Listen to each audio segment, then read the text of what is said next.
Hello my dear students, हम लोग आ गए हैं हमारा हिस्ट्री का चैप्टर नंबर 3 जो हम कर रहे थे उसका लास्ट पार्ट लेकर। आज हम इसको एंड करेंगे जो आज के टाइम में कंटिन्यू चल रहा है उस पोर्शन पे। ये चैप्टर तो ये बहुत बड़ा है बट सीबीएसई ने क्या कर दिया, इसको शॉर्ट कर दिया है। तो हम उतना ही करेंगे जितना हमारे एग्जाम के लिए इंपॉर्टेंट है, क्योंकि आप सबको पता है हमारे एग्जाम्स भी आ रहे हैं। तो देखिए हमारा चैप्टर क्या है, the making of world global. ये क्या कहता है, इन 1840s Irish peasants faced a feminine. हमने पढ़ा था आयरिश पीजेंट ने क्या किया था, एक फेमिनाइन को फेस किया था। उसके अंदर क्या था, आलू की बीमारी आ गई थी, यानी कि आलू खराब हो गए थे, आलू को चूहे ने खा लिया था जिस वजह से उसके अंदर बीमारी फैल गई थी। तो ये क्या कहता है, जब वो आलू लोगों ने खाए तो लोग क्या हो गए, उसके कारण बीमार हो गए और कुछ लोग तो मर भी गए थे। कुछ लोग नहीं, हमारे 10 लाख से ज्यादा लोग उस समय पे मर गए थे, ऐसा था। ये क्या कहता है अब आगे, कॉन्क्वेस्ट डिजीज एंड टूल्स। ये कहता है जब भी कोई ट्रेवल करता है स्टूडेंट्स तो अपने साथ क्या बीमारियां लेके भी चलता है, कॉन्क्वेस्ट चीजों को लेकर भी चलता है और टूल्स को, औजारों को लेकर भी चलता है। ठीक है, ये क्या कहता है, the pre modern world strikes greatly in 16th century. ये कहते हैं जो प्री मॉडर्न वर्ल्ड आया था ना वो 16th सेंचुरी में और तेजी से बढ़ने लग गया। ये कहता है when European sailors discover new sea root.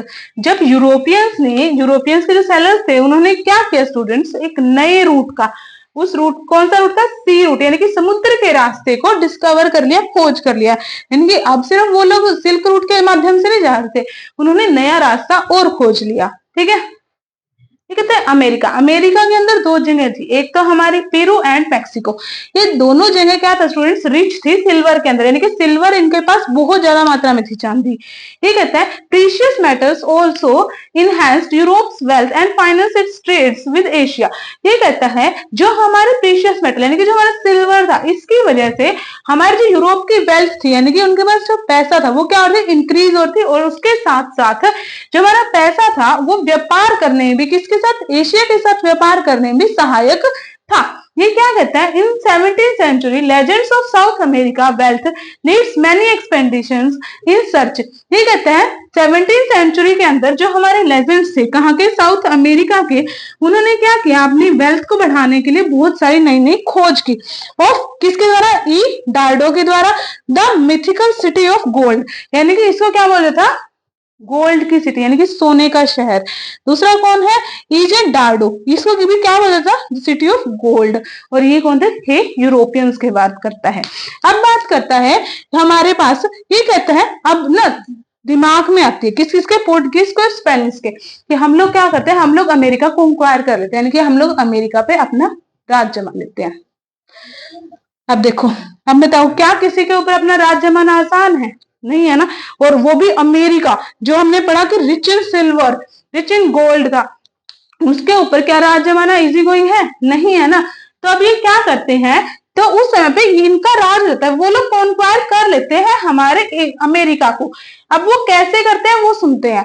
जो अमेरिका था स्टूडेंट, उस समय वो आइसोलेट में चला गया था, यानी कि उनको था कि वो लोग क्या करते, बाहर की दुनिया से बिल्कुल अलग हो गए थे अपने आप को, जैसे हम लोगों ने कोरोना के टाइम पे खुद को कर लिया ना आइसोलेट, अपने अपने घरों में आइसोलेट हो गए थे, उस चीज की बात करता है। उस टाइम पे अमेरिका ने क्या किया था, अमेरिका ने पूरे अपने आप को आइसोलेट कर दिया था। जब आइसोलेट कर दिया तो अमेरिकन की जो इम्यूनिटी थी वो क्या होगी, वो वीक हो गई, जो उनकी पावर थी वो वीक हो गई, जो उनकी आर्मी थी वो कमजोर होगी।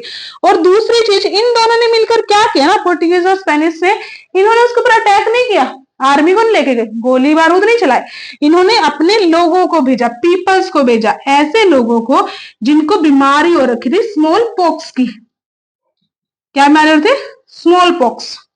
ठीक है जो स्मॉल पॉक्स है स्टूडेंट वो इतना घातक था क्योंकि उस समय पे क्या नहीं थी, लोगों की इम्यूनिटी, अमेरिका जैसे हमने पढ़ा अमेरिका ने खुद को आइसोलेट कर लिया था, तो उसके लोगों की इम्यूनिटी तो थी नहीं बिल्कुल भी। जब इम्यूनिटी ही नहीं थी तो वो लोग क्या कर पाए, वो लोग ज्यादा टाइम तक स्टैंड नहीं रह पाए। और जो ये स्मॉल पॉक्स वाले लोग गए थे वो स्मॉल पॉक्स क्या करने लगा, एक दूसरे को अटैक करने लगा, यानी कि ये छूने से फैलने वाली बीमारी थी। ये जब स्मॉल पॉक्स अमेरिका के लोगों को हो गया तो उसका इलाज ना होने की वजह से वहां के बहुत सारे लोग क्या हो गए, millions of peoples were died, यानी कि लाखों की संख्या में वहां के लोग मर गए।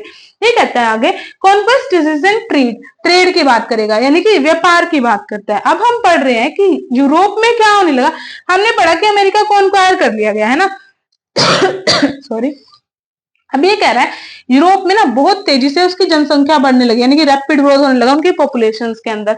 19th सेंचुरी में क्या हुआ, चैलेंज हो गई पॉपुलेशन। क्यों? जब हम सबने बढ़ा, जब जनसंख्या बढ़ती है बीमारियां भी बढ़ती हैं, वहां पे क्या होता है, खाने की भी ज्यादा नीड होती है, यानी कि हंगर भी स्ट्राइक होती है, हंगर स्ट्राइक भी होती है ना, भूख से लोग तड़पने लगते हैं। और तो और वहां पे धर्म के नाम पर भी लड़ाई झगड़े होने शुरू हो गए। क्या क्या बोला, बीमारियां आ गई, बीमारियों के साथ गरीबी आ, गरीबी के साथ हंगर आ गया, हंगर के साथ रिलीजियस कॉन्फ्लिक्ट्स आ गए। जब सारी चीजें एकदम से आ जाती हैं तो हमारा यूरोप क्या हो जाता है, यूरोप हमारा हो जाता है बहुत ज्यादा कमजोर। उसके बाद ये बोलता है जब ये सारी चीजें होती हैं तो हमने पढ़ा कि जो हमारा क्या था, अमेरिका, वो वापस पावर में आ जाता है और एशिया यूरोप बन जाता है हमारा सेंटर। कैसे बनता है, just give me a second. तो यूरोप, अमेरिका पे वापस पावर आ जाती है और हमारा यूरोप क्या बन जाता है, यूरोप बन जाता है सेंटर।